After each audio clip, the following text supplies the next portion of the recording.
Reverend Raff and Beer Buddy, rocking round the world. How you going, everybody? I am the Reverend Raff, joined once again by my good friend Kyle, aka the Beer Buddy. What's going on, everybody? We are the two dudes who talk music, and this is the latest episode of Rockin' Round the World.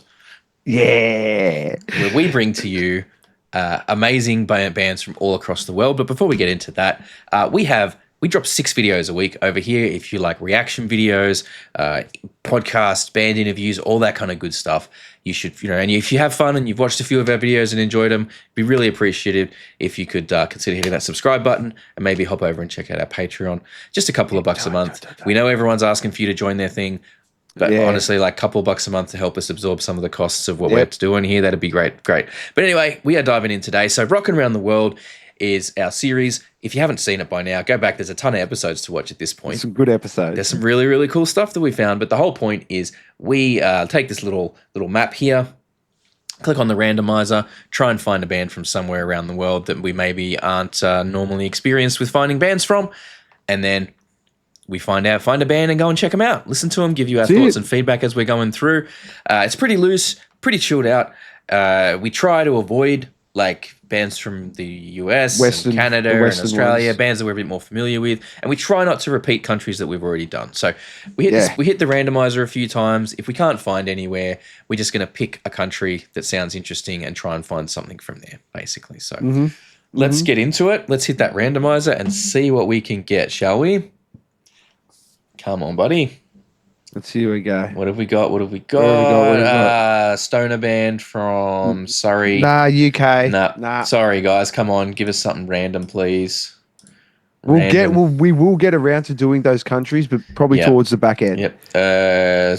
Quebec, Canada. No. Come on. Germany. We already did Germany. We have already done Germany. Let's see. One more try, and then we'll see if we can get anything there. Brazil. Have we done Brazil? I think we did Brazil. Haven't we done Brazil yet? I don't think we've done Brazil. We haven't done Brazil yet? We did. Did we? No, we did Mexico, didn't we? I'm going to have to go back and check. We've done a bunch of episodes of this now. Hang on. Let me check. Either way, I'm intrigued. Let me check. I've got our thumbnails here so I can see what we've done and what we haven't done. Mexico, Belgium, Madagascar, Algeria, Spain. No, we have not done Brazil yet. There we go. I knew we did. We've done some Mexico, other stuff. We did. Yeah, we've done some other stuff from South. Maybe it's because we did Portugal. Maybe that could be why. The language.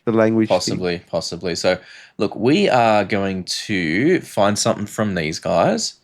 Arum. I think I have heard this name before. Really? So these guys might be a slightly bigger deal than some of the other bands we've done on here, unless it's someone else I'm thinking of that has a similar name, maybe. Who knows? But either way, I'm intrigued. We are going to find something from these guys. Arum, a black/death metal band from Brazil, from Sao Paulo in Brazil. They are signed to Killzone Records. We're going to find something from these guys, and then we will be right back with ya. Whew, jump cut, and we're back. Not quite a jump cut. There probably should have been a transition in there. Who knows? Did I remember to put it in? Only future me will know. Shame on you if you didn't put it in. Shame. Anyway, we have found them. Turns out, no, I don't think I knew about these guys already. I must have got them confused with somebody else. But we found them. This Arum from... Arum, probably it rolls the R a little bit. Yeah, it probably does. From Brazil with Lord of the Ancient Forest. This is off an album they released in 2008. So this is getting on a little bit, but we're going to go through. We're going to check this one out. We're going to be giving you our feedback as we go, and we'll see how it turns out. Let's fucking roll.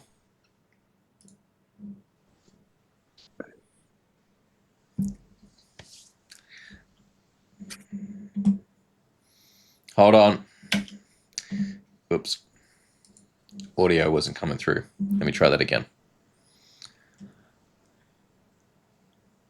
All right. So we'll jump cut. I'll come out of the thing. Do it again. We found them. Not the band that I thought it was. I must have gone confused with somebody else. But we're going to check this out now. This is Arum from Brazil. This is an album that came out, Occult Cataclysm, The New Era Rises, came out in 2008. So this is like what, 17 years old now, 18 years old, something Oh, like that. wow. Getting on a little bit. Wow. But yeah, we're going to check this one out now, and we'll be pausing as we go through, give you our thoughts and comments as we go through. Let's check it out.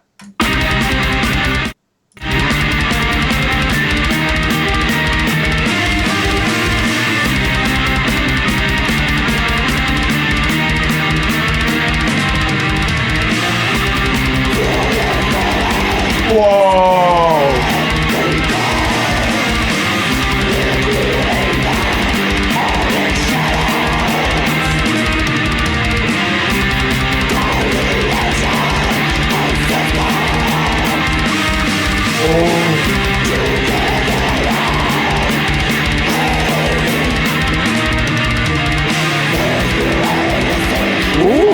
Okay. You know, that reminds me so much of like early Cradle of Filth. My thoughts exactly. Like really like the energy of it, the vibe. The only thing it's missing is the real heavy sort of like the keys and that ambience that sort of comes along with like that the keys bring along with it. The thick ambience there, but that's why I say like early Cradle of Filth, because like back when their stuff was not mixed all that great either. You know, not to say that, like, look, it's a thin mix, which is very, look, we talk about this all the time. Some, you know, like a lot of the vibe of some genres is in the mix and the production elements. So black metal is usually going to have a certain mixing sound. These guys could still be going, and they're just like, no, Spotify got too mainstream. We're not being a part of it anymore, so they just don't release anything on there anymore. Hey, who knows? That could be that black metal. Like, who knows? Yeah. If you're out there, guys, please tell us. We're gonna keep going though. Let's keep going. I like that little vibe switch though. It like changed up the tempo and the energy there. Yeah.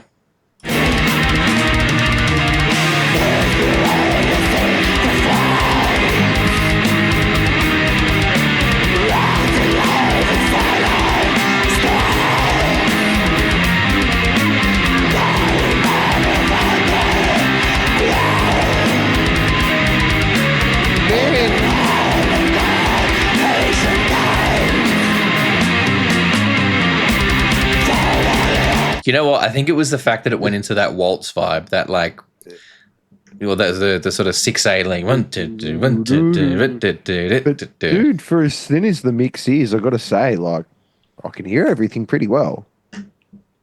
Yeah, it needs more juice. I could hear, well, of course, like, do you know what I mean? But in comparison to some of the other black metal stuff that we've listened to, like, it's a reasonable mix. Yes. Yeah. Like I can actually, it's not. I'm not sitting here forcing myself to try and hear things. Like I can actually just sit back and I can hear everything. I get what you mean in terms of like the mix between instruments. It's pretty balanced.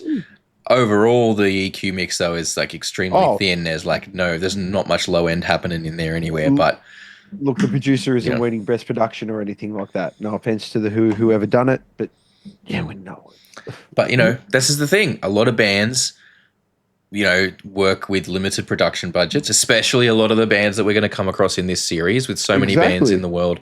There's going to be a lot of, you know, weird and wonderful bands that we're going to find. But, you know, and while that is, I guess that does form part of the discussion, obviously the goal is to look past that to see what's coming through. Like I said, I'm definitely getting those Cradle of Filth influences on this for sure. That waltzing bass line just sort of took it in a whole new direction, just gave the whole thing a different feel. Love that.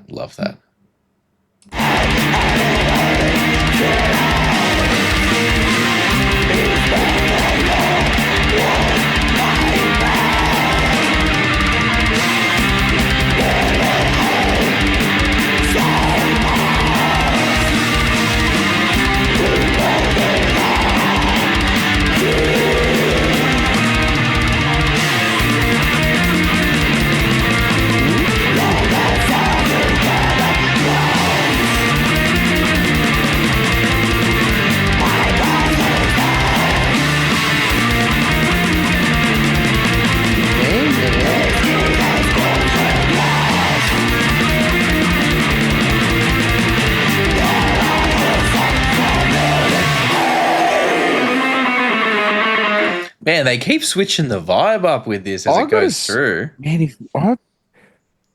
There's a lot of potential there, man. This is probably like if you gave these like maybe like just like a proper studio or whatever, and a producer, these guys could do some. I'm digging this. Like Yeah. like genuinely digging this. I'm loving the direction it's going. I'm loving the way it's moving and changing all the time. Yeah. Keeps it interesting musically. It does. It does, man. Rather than just like it's just yeah. For me, I understand how people. I appreciate how people like. For me, no. Yeah, yeah. No, look, it's cool. I think that my gripe with a lot of music like this, where there's the vibe changes, is you gotta nail the transitions. Yes. And sometimes those can be really, really tricky to nail properly. Like something when you don't land it, it just feels like you've suddenly changed to a different song. Yeah, but see, And yeah, that's sometimes it needs that maybe though. that's what they're going for as well. That's obviously a factor too that needs to be considered. Maybe that's the intent. But for me, I just feel if you're going to have like a time signature change or a like a vibe change, a feel change, you're going to change tempos, whatever, you're going to change feel. You need to get the transition right. A great example is in Money by Pink Floyd, where Or that Meatloaf song. the bulk of the song is in like 7/4, but then it changes to 4/4 for the guitar solo, or for the solo section of the song. And it kind of just does like the way they transition between the two is just so smooth. And the way they adjust the tempo with the time signature like, you know what I mean, the way those work together to hide or to ease that transition between the two bits, it's just fucking it's pristine. It's one of the best examples of that. And I realize Pink Floyd is very, very different from this in some ways. The theory is the But same the though. theory is the same, and that's my thing. And again, I'm not trying to be like, well, why can't this random band from Brazil with 25 monthly listeners do it as good as Pink Floyd could? It's No, but there's there's Pink Floyd experience had to be good involved. There's all producers, kinds like, of stuff, influences and everything. And back it. But there's I'm so just much, commenting the on ground. The groundwork here is. Yeah. Oh, definitely. I feel like with the right, if this band had been based somewhere that this kind of metal was a bit more widely accepted or widespread, was a bit more thing. Which I still Maybe can't they could have had a believe, bit more traction. Considering you like Soulfly and Sepultura. Yeah, but that's more groove focused. That's more like. But even then, you'd think it'd be like it'd be a bit more, be a less of a niche, considering such big influences have come out of there. Like, dude, both of them are like timeless. Yeah, but it's like the same people. Yeah, I know, but I was thinking about that. They sat in the two different areas. Or we'll talk about that later. Talk about that. Let's keep going. Let's keep checking out where this goes.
Man, look, for how heavy and dark it is, they're not afraid of melody. No, yes. Which is like, I do enjoy that. I like the fact that they're managing to still weave a lot of melodic energy into this, and they're not just kind of doing they're not just doing straight up dissonance for the sake of dissonance. They're like then following, they're running through the melodies there and really exploring them and embracing that and weaving it in. Giving them a chance to breathe, as opposed to just throwing it as a one-off lick and never using it again throughout the rest of the song. Yes, yeah. I do like that. I really, really appreciate that. It's really nicely done. I think these lot have heard. It's almost like they've heard my complaints about why I can't really step over into black metal, and they've accommodated this for me. They wrote it just for you. 17 years before you said it. I'm taking it. I'm taking it.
That bassist was cutting sick there. That was that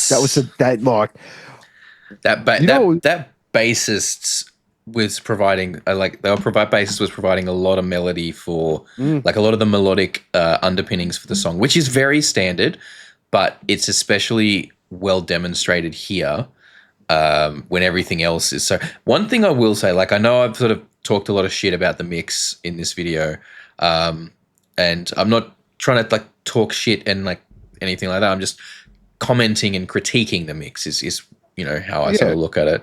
It's never to shit on anyone. It's just observations about it. I'm sorry if we could be any more polite. Like it's not like we're saying you need to wipe your ass with the song. Well, you know what I mean. I know, but the thing is, I know how the internet comment sections can get, and how people see a lot of stuff as very black and white. And it's like if you don't love it, you hate it, and it's not necessarily the case. But the credit I will give it, though, back to what I was getting at, is while the mix was thin and didn't necessarily have a lot of juice in it, it wasn't harsh. You know what I mean? Like it wasn't. No way. Like sometimes you get a mix that is thin and like harsh and piercing because it's got like so much coming, in the top end of it. This didn't have that. Sort of the top and even some of the middle was very, very well balanced in that regard. It just didn't have, for my taste, quite enough juice in that lower end there. It was thin but not harsh, which I think is really good. If I you're would gonna have a expect to thin see mix, that out of like a kid's bedroom, their first band kind of deal. They've just sort of learned their recording stuff. You know what? I mean, mix wise, maybe mix wise. No, that's what I'm saying. Yeah.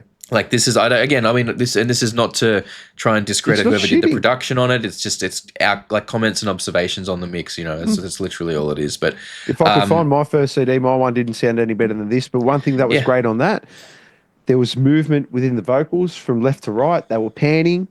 They were making use of what they had. The mix was probably one of the best black metal mixes that we've heard on this so far. Yeah, I really dig that. Which is appreciated. Yeah, and they've got a whole bunch of releases. So if you enjoyed that one, we will have links down in the description so you can go and check out more from these guys.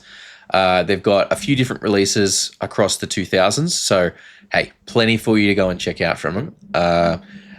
But yeah, look, that was Arum from Brazil, the Lord of the Ancient Forest, off their third album, Occult Cataclysm, The New Era Rises. Go and check out some more from them if you dug that one. I know Kyle certainly will be. Yeah, be the second person after me to bring him up in conversation just to show how much of a fucking sick black metal hipster you are. Exactly. You go talking about some Brazilian death metal band that hasn't released anything in 17 years, and you are going to have cult credibility, my friends. That's it.